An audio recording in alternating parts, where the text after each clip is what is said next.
guys, it's Tim, and this is Wrestling Unlimited, as it's Wednesday, and that means tonight was AEW Dynamite, but not just any AEW Dynamite. It was AEW Dynamite Maximum Carnage, and really the only carnage we got was Jon Moxley's ear. All the other stuff was just there. Kenny Omega and Brian Cage, not a bad match, pretty good. Jon Moxley and Powerhouse Hobbs, really damn good match in the main event. Everything else fell flat. At least for me. Fell pretty damn flat. That Ricochet segment, get it out of here. It wasted 6 minutes. MJF and Jeff Jarrett, what was that? 8 to 10 minutes that did nothing. All they were doing was taking jabs at each other's woman. Basically, MJF called Karen a MILF and then said he'll fuck her. And then Jeff Jarrett will know what it's like to have his wife fucked by an Olympic gold medalist and a generational talent. And then Jeff Jarrett called Alicia a tuta whore. So it's like, come on, what are we doing here? That was so bad. And like, when MJF likes to go, you're mid. That was worse than mid. That was like bottom of the barrel low. Very bad. And then the women's gauntlet match. I mean, cool, we got Megan Payne.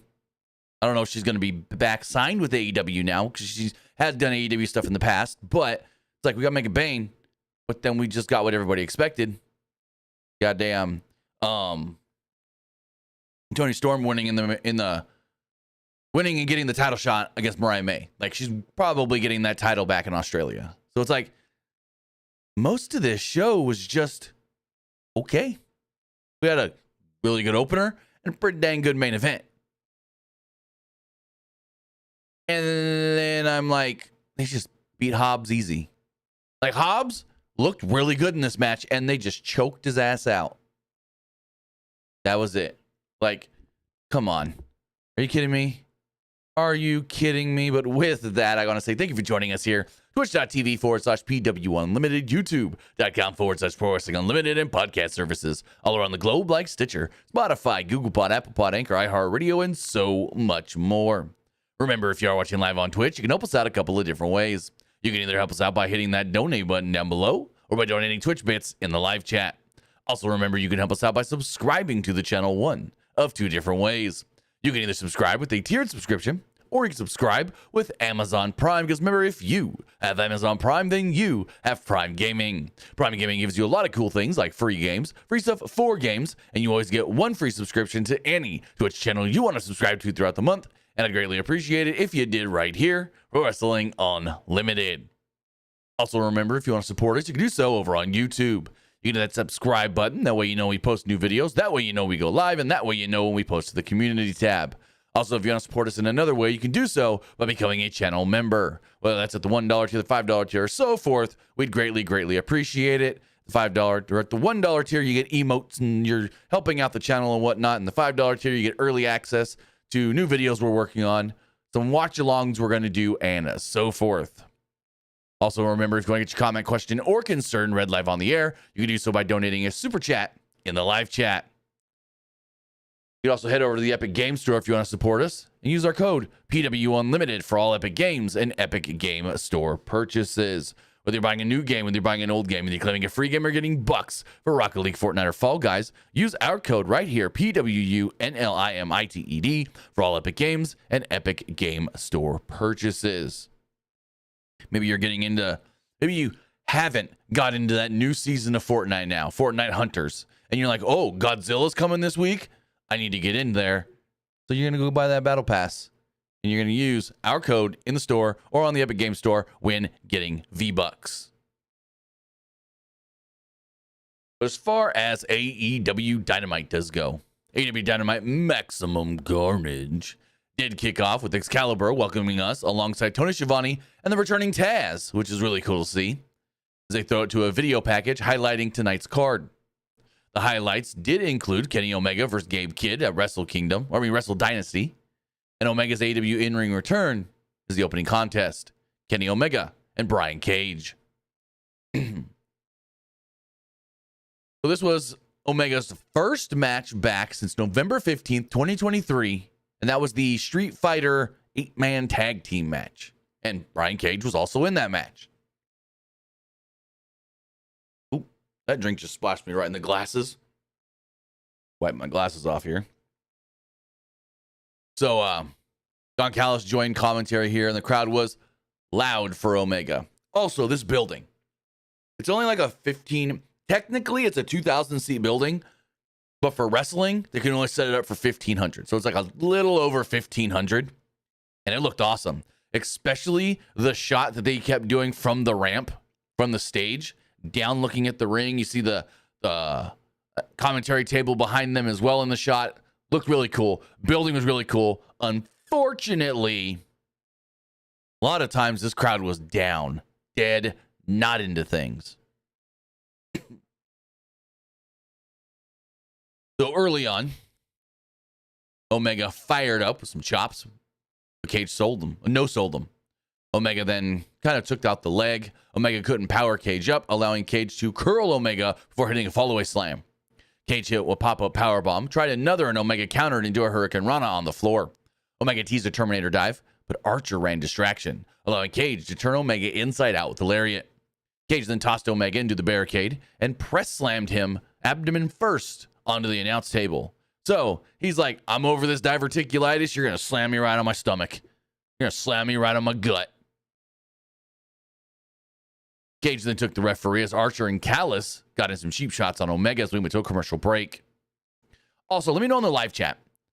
Give me a T if you watched on TBS, on TV, regular TV, or an M if you watched it on Max. I want to know the difference here. How many watched on TNT or TBS, whether that is through your cable provider, the TBS website, or the TBS app? So give me a T in the live chat. But if you watched on Max, the streaming service, put an M in the live chat. I want to see what you guys were watching on. So we come back from the break, and Cage hit a suplex on the apron. Back inside, he gets a 2 off of it, and Omega crawls to the ramp. Omega tried another Hurricane Rana, but Cage powerbombed him into the ring for another near fall. Omega fought off a pump handle, connecting on a facepalm slam. Cage then got the knees up on a moonsault attempt and hit a sit-up pump handle for a 2. Cage then went to the top, but was cut off, allowing a springboard sunset bomb before a V-trigger. He got a near fall. Omega signaled for another V-trigger, and Cage sidestepped. Omega floated over a German suplex attempt, ducked a discus lariat, and popped Cage with the pump knee, followed by a V-trigger. Omega then connected with the one-winged angel and pinned the machine to pick up the victory. So Kenny Omega does win his first match back in AEW. But post-match, Archer and Fletcher hit the ring and attacked the midsection of Kenny, targeting that diverticulitis area where he lost all that intestine. Well, hair in my mouth. Oh, weird. Oh, it's still there. It's still there. I think I got it. Wash it down just in case. That was weird. Like I had a hair on my tongue, but then I didn't get nothing. Anyways. So Omega's getting beat down. He's trying to fight him off. Ospreay flipped out of an Archer chokeslam and hit an enziguri. Then he fires off a V-trigger. And Will Ospreay had come down at this point to make the save. Ospreay capped it off with a hidden blade. Omega and Ospreay had words until Ospreay shoved Omega out of the way and wiped out Fletcher with a dive. Takeshita's music then hit, and he walked right out and brawled with Omega until Fletcher and Ospreay got back into the fight.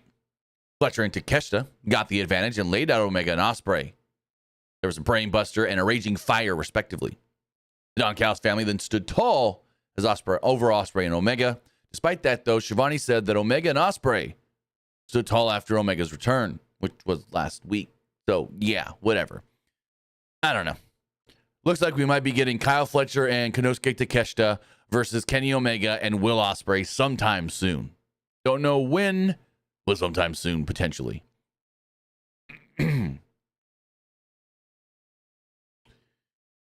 So as we move forward,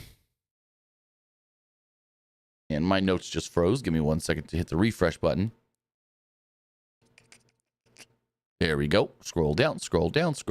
Hurt Syndicate video where I saw this on social media. It's basically just MJF talking, hey, I'm going to wrestle. He's like, hey, Shelton Benjamin's got these acknowledgments and accomplishments, and Bobby's got these acknowledgments and accomplishments, but here's what I've done. And he even says he's a former United States champion, bringing up his accolades from WWE. Then we get the New York Minute with Chris Jericho and the rest of his boys in the learning tree. We got Jericho, who called Cincinnati the Bluegrass State. The learning tree talked about the upcoming 12-man tag on Collision, which Brian Keith reminds us, quote, is a dozen MFers. Jericho called Cope a dope and Cash Wheeler a kneeler. Jericho promised Jon Moxley that the learning tree and the Death Riders will be on the same page. Wasn't all that great. Another kind of, okay, I get it. They're building up, getting interest, telling us, got this match at Saturday. But it's like, not really that entertaining or good. Then we got Ricochet. He addressed the attack on Swerve Strickland. This was not good. He thinks he's Dominic Mysterio. He thinks he's the New Day. He thinks he's Don Callis, trying to get booed out the building. The crowd booed. Big time, but not super big. He has the golden scissors in his breast pocket of his suit. Crowd wouldn't let him talk, but it wasn't all that bad. I mean, it wasn't even that big of a crowd. It was like 1,400 in this building. Was set up for 15, and they're all right on top of each other. So like, it didn't sound bad, but it didn't sound great. Ricochet said a picture is worth 1,000 words and showed the bloody attack on Swerve Strickland on the big screen before Strickland's music would hit. But instead of Strickland coming out at this point, it was Prince Nana, who came in from behind and cracked Ricochet with a chair. He then did the dance. Oh, yeah. Oh, yeah. All right, on top of Ricochet, basically. Swerve then slowly walked out with a chain and whipped Ricochet with it, who then ran for higher ground as Strickland stalked him down. Ricochet chucked a security guard into Strickland and bailed out the door through the snow. Kill. We learned that they're going to be in Atlanta in 3 weeks, and in 3 weeks, we're going to get Swerve versus Ricochet. Got a video package just showing us, hey, TBS champion Mercedes Moné, she's been on a media tour. She was on the Sherry Shepherd show. She did stuff with SiriusXM, and she's well been shopping. She also trained to create a pro. So, cool. Basically, it's like Mercedes is doing other stuff to promote AEW, but she ain't going to be here at the show. I don't know. Then we got a trios match. It was the Hurt Syndicate, Bobby Lashley, Shelton Benjamin, and MVP making his in-ring debut for AEW against the Tag Team Champions Private Party and Mark Briscoe. As far as the match does go, it was fine. As far as the Hurt Syndicate looking dominant and great, that was awesome. Hurt Syndicate looked great. Match overall, 3 stars, 3.5 maybe out of 5. MVP wrestled a few times on the indies since his last match, so it's like this isn't his first match back. He tried to make it sound like it was, but if you remember, he had that Bloodsport match with Josh Barnett, so. But he tried saying, I haven't wrestled in 2 years. I think it's 2 years on traditional television. Because again, he wrestled a Bloodsport against Josh Barnett. Anyways, Hurt Syndicate wasted no time attacking at the bell as MVP and Briscoe slugged it out in the ring. Zay and Quinn got beat down outside. Briscoe answered with a redneck kung fu, and MVP regained advantage, tagging in Benjamin, slamming Briscoe repeatedly from the apron to the barricade. We go to commercial break. When we come back, MVP hit the ballin' elbow for a 2. Briscoe ducked the clothesline, hit a leaping back elbow into a double down, and then things kind of broke down for a minute. Zay made the hot tag and ran wild briefly until Benjamin, who also tagged in, until Quinn tagged in, and we got a series of double drop kicks. They held the ropes open, and Briscoe hit a somersault dive onto Lashley. MVP and Benjamin were flattened back inside as MVP and Zay tumbled to the outside. Quinn laid out Benjamin with a flatliner for a 2. Lashley launched Briscoe with a overhead belly to belly as Private Party hit Poetry in Motion on Benjamin. Lashley then got in the ring and squashed Quinn with a spine buster and Zay with a spear as Benjamin hit a super kick on Quinn and pinned him to pick up the victory. All this while MVP hit a charging knee on Briscoe at ringside. So yeah, Hurt Syndicate looked great. All 3 of them looked good. Even MVP, who we haven't really seen wrestle much in a while. We then got the announcement that next Wednesday on AEW Dynamite, Colt will be taking on Pac. It's the Battle of the Short Names. We then get a quick video package on the friendship of Cope and FTR. This is also when they officially announced Swerve versus Ricochet in 3 weeks. So then we got one of the worst things I've seen on a wrestling show in a while. It was Jeff Jarrett and MJF. And this was so bad. Jeff Jarrett came to the ring, nice ovation from the crowd, and said the last few weeks have been humbling, before immediately being interrupted by MJF. MJF walked to the ring and said last week he gave Jarrett the opportunity of a lifetime, but he was turned down. Jarrett cut him off and said MJF was too lazy to enter the casino gauntlet and try to scheme to get a championship match. When MJF screamed for Jarrett never to interrupt him again, well, Jarrett just kind of looked at him like, well, don't tell me what to do, boy. MJF then cooled down and said, I'm a living legend, as Jarrett has convinced these dumb schmucks that he's one too. MJF said that Jarrett is the last outlaw because he's the last thing you need before your favorite wrestling company dies. At one point, he just all of a sudden just goes, hey, shut up, you skank, fat hoe, or whatever in the front row. MJF said that they called Jeff Jarrett the pro wrestling Grim Reaper and said thinking of his career makes him want to drink. MJF apologized and called Jarrett a raging, recovering alcoholic and said he'll send Jarrett's ass packing back to rehab where he belongs.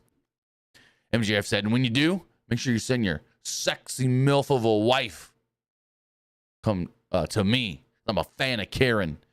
When I'm done with her, I'll ship her back to Tennessee so you know what a generational talent and Olympic gold medalist balls taste like. And I'm just like, are you kidding me with this? This was just the dumbest fucking shit ever. Jarrett then goes, ooh, big words, not like stuff I haven't heard forever. Not saying anything new, basically, is what he told him. He said MJF does make these cruel insults and said that he knows his best years are behind him. But entering the Owen Cup last year made him realize what he still wants, and it keeps him going. Jarrett said it's exactly what he needed to keep him on track to become the AEW World Champion. MJF thinks, and he might have hurt Jeff's feelings, but he did everything like this before MJF and better than him. Jarrett is confused whether MJF is a dumbass, a scumbag, or all the above. Jarrett said it must be tough being raised by a call girl of a mother and knows for a fact that when your father knocked your mother up, she still made him pay for it. Jarrett said, the old saying is we're married to our mommies. MJF, well, his girl is a Canadian call girl. He said, well, you were burning it up for 60 minutes with Will Ospreay. Your old lady was burning it up in the parking lot in a car with a bunch of different wrestlers. Jarrett said that MJF is drowning in his own shit. An entitled prick, a scared little boy who won't enter the gauntlet, scared of becoming a one-hit wonder. MJF said that he didn't need his daddy to make him a top guy, started his own company to be a top guy because MJF made MJF. We know what happens when Jarrett is the king of the mountain. Well, MJF is to thank for all these pay-per-view buys and records, ticket sales being the best in the world. It's him who got screwed, though. His name, reputation, legacy, all dragged through the mud. And he doesn't want to win the world title. He needs to win the world title to shove it down his detractors' throats. But as he waits in line for Jeff Jarrett. With all due respect, he said, no wrestling fan ever gave a shit about you. He said, what pisses me off? Because you just live off the coattails of your dead old friend. Jarrett is nothing more than a leech. Jarrett finally pops MJF in the face after mentioning Owen again. And the two fight for a minute. Security break them up. But Jeff gets back onto MJF. Karen then runs out. and pulls Jeff off of MJF, basically. Then MJF grabs Karen in like a little chokehold and just throws her at her. Just throws her at him. And then MJF runs away like a little scared little bitch. Like, this was everything here made MJF look so shitty, bad, and not in the I'm a smarmy heel kind of way, like in the super, super bad kind of way. MJF did not come off good in this whatsoever. The big give it all used what word? He says, oh my God, they really used that word. What word? Balls? The only one that I think that would make you think like that. Because again, he said, once I'm done with her, I'll ship your wife back to Tennessee so you know what a generational talent and Olympic gold medalist balls taste like. Oh, MILF. Oh, yeah. MILF's not a bad word. They talk about his and Kurt's balls. Yeah, no. He said, make sure to send your sexy MILF of a wife out of the sticks into me.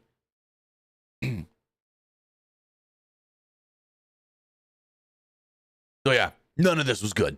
I didn't think any of this was good. And then especially MJF grabbing Karen, throwing her at Jeff, and then running away like a little schoolgirl. Like they literally showed him jump out of the ring, run up the ramp, and then run through the tunnel and around. He's like, so bad. It was so bad.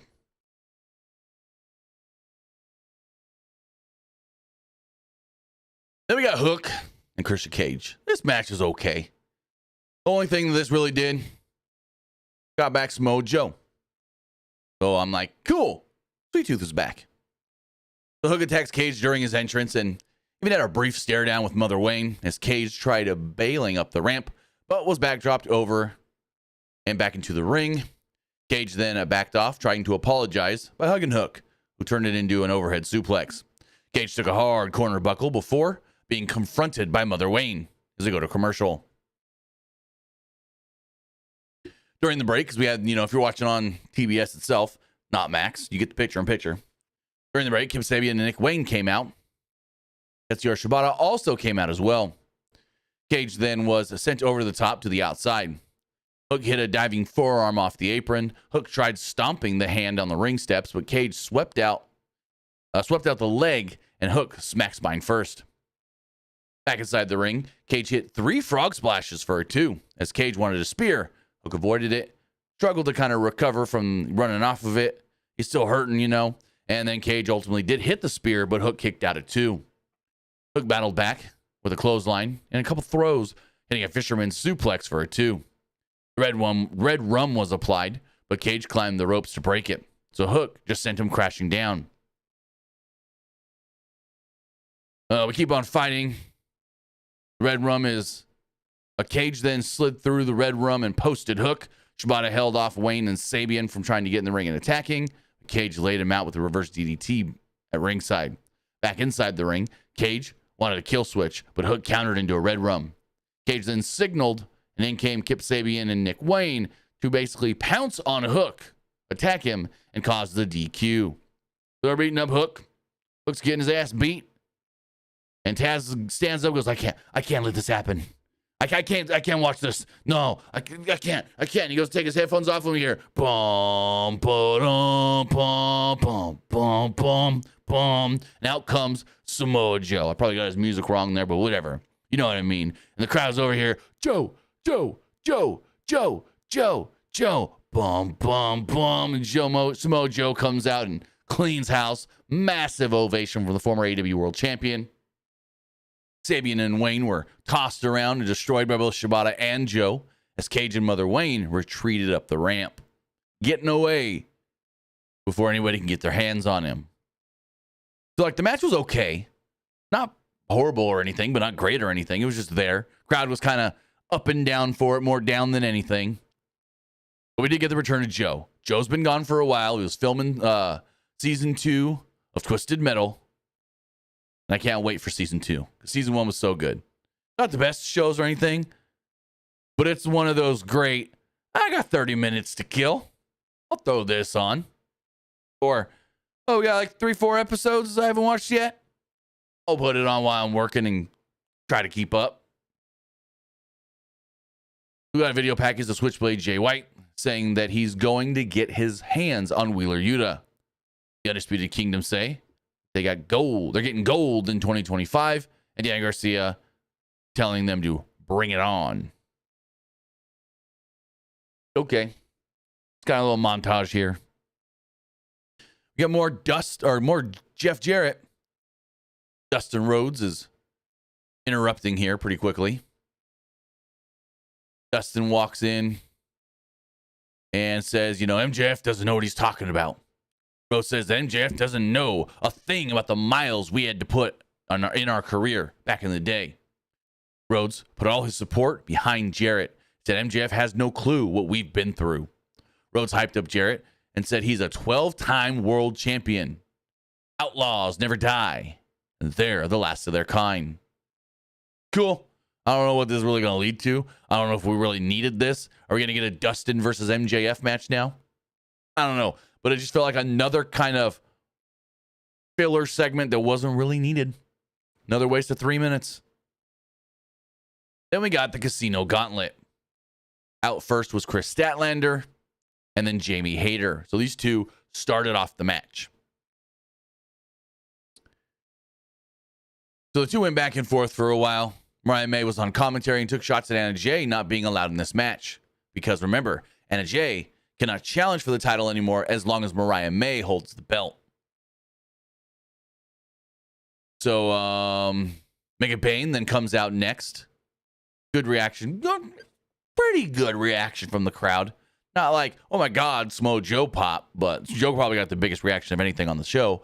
But you can tell that the people in the crowd knew who she was, which is good. That's a good thing. Mega Bang comes out. They talk about how we haven't seen her in a while. She did some stints for AEW Dark. And that she's been working Stardom. And Mariah May goes, yeah, she followed my role.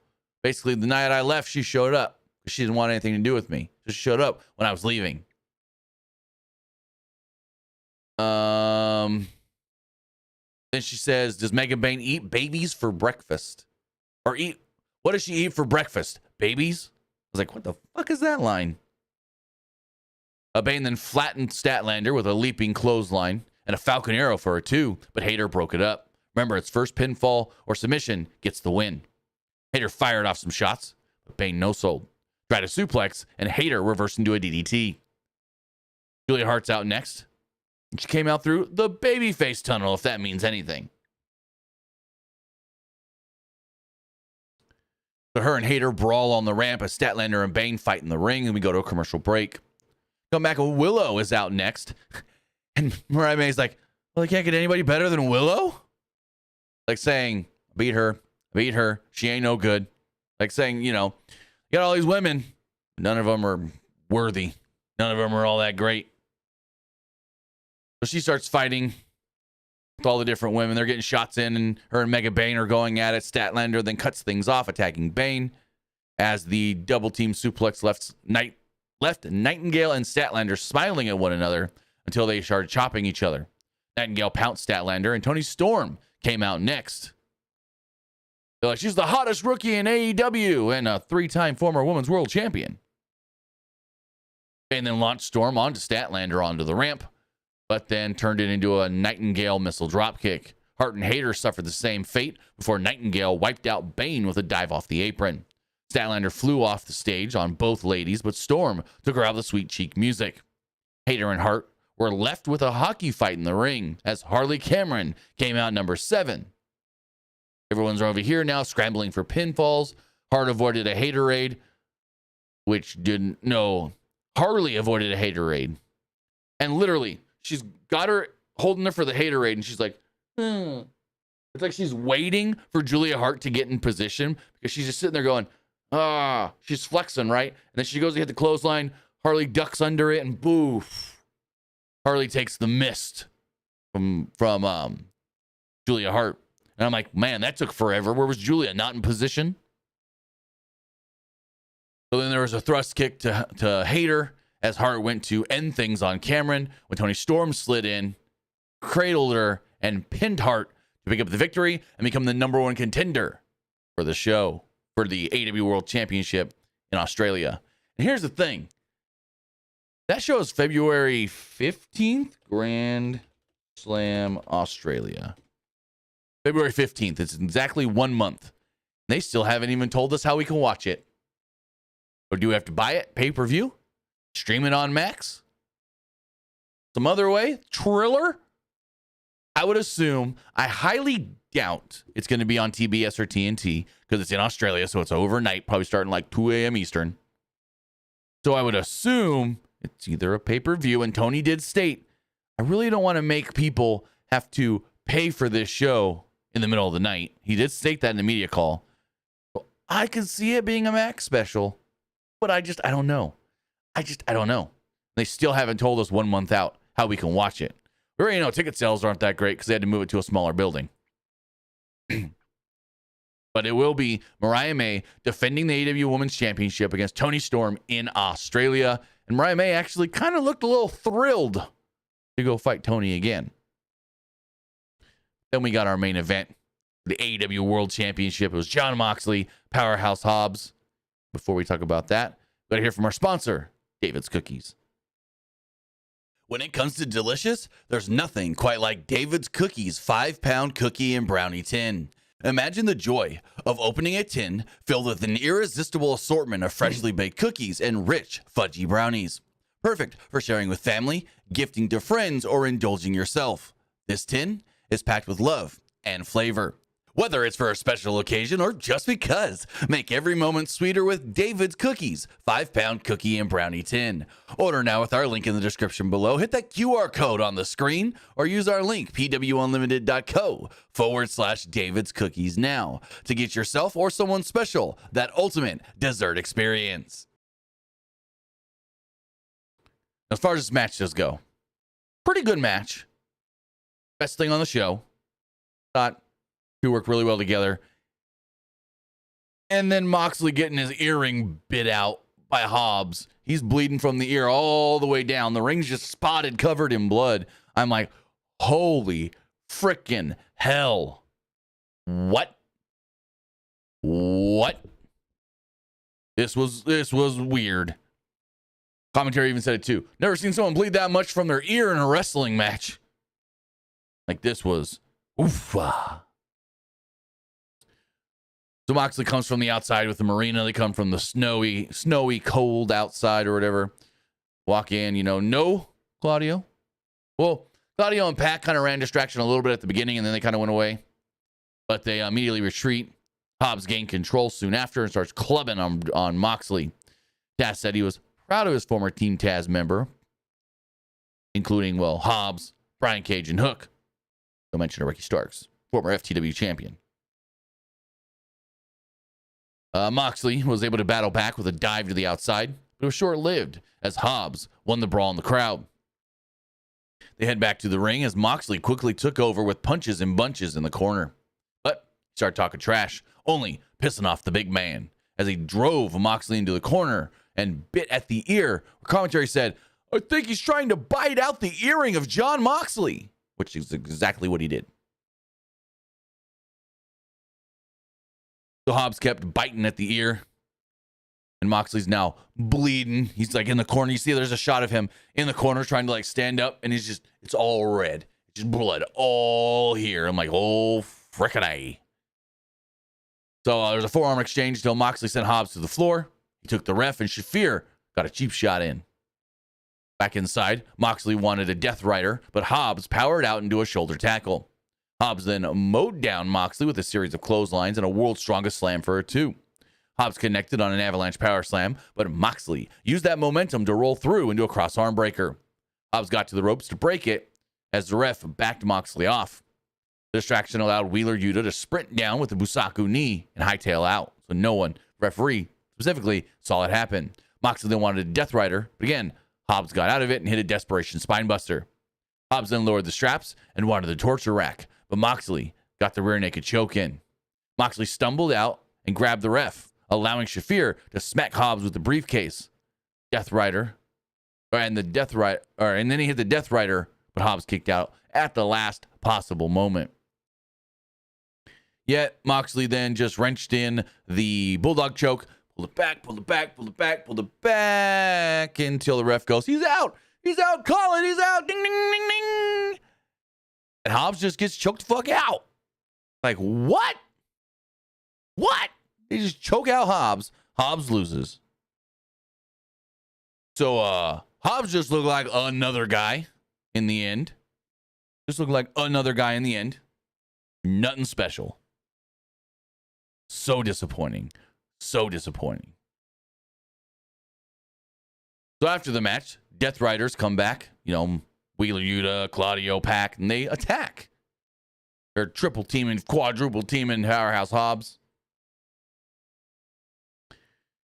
And Claudio used a chair on the previously injured leg of Hobbs as they tore the brace off of his knee and started smacking the leg with the chair.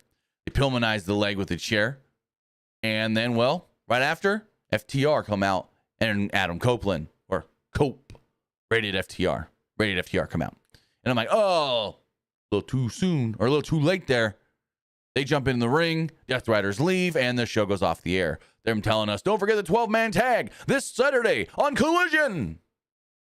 So it's like, okay, so he just beat Hobbs clean, and Hobbs is still going to be in this. This 12-man tag makes no sense. It's Jon Moxley, Claudio Castagnoli, Wheeler Yuta, Chris Jericho, Big Bill, Brian Keith taking on Cope, Dax Harwood, Cash Wheeler, Powerhouse Hobbs, Truth Magnum, and Turbo Floyd. Why are the Outrunners in this? Makes no goddamn sense. Hobbs, I don't want to see Hobbs with the Death Riders anymore because they beat his ass and looked like a fool.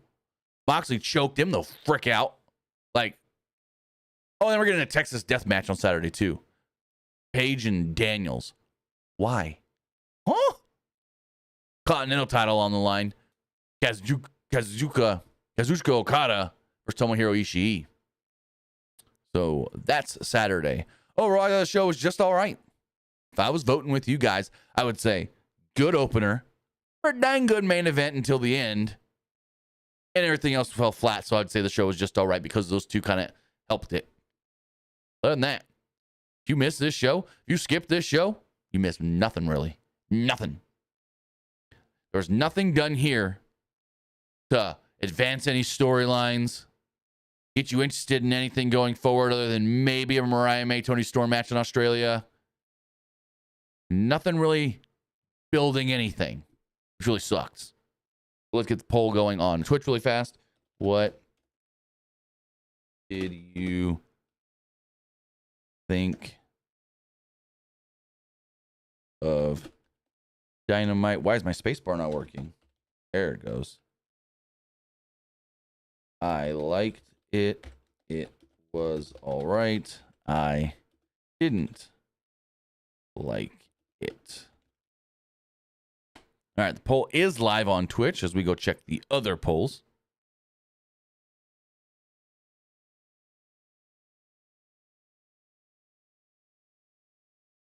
As far as the Facebook members poll, 9 says a +9 for I liked it, a +2 for I didn't like it, and a +1 for it was all right. Oh, I'm seeing what this is saying. Okay, so I liked it 1. I didn't like it was in 2nd, and it was all right was 2. It's like a percentage. It's like, I don't get it. I don't get it. As far as the threads poll does go, wow. 33% liked it. 33% thought it was just all right, and 33% didn't like it. Wow. Looking at the Twitter poll, 40% thought it was just all right. 35% didn't like it, and 25% liked it. Looking at the YouTube community poll, 57% liked the show, 22% didn't like the show, and 20% thought it was just all right. Looking at the YouTube live poll, 73% liked the show, 18% thought it was just all right, and 9% didn't like it. As far as the Twitch poll does go, looks like everybody that voted liked the show. With that, guys, I want to say thank you for joining us here. Twitch.tv/PWU Unlimited, YouTube.com/Pro Wrestling Unlimited, and podcast services all around the globe like Stitcher, Spotify, Google Pod, Apple Pod, Anchor, iHeartRadio, and so much more. With that, we'll be back live on Friday for Friday Night SmackDown. So have a great rest of your night. Have a great rest of your week. And I'll see you next time. Have a good one, guys.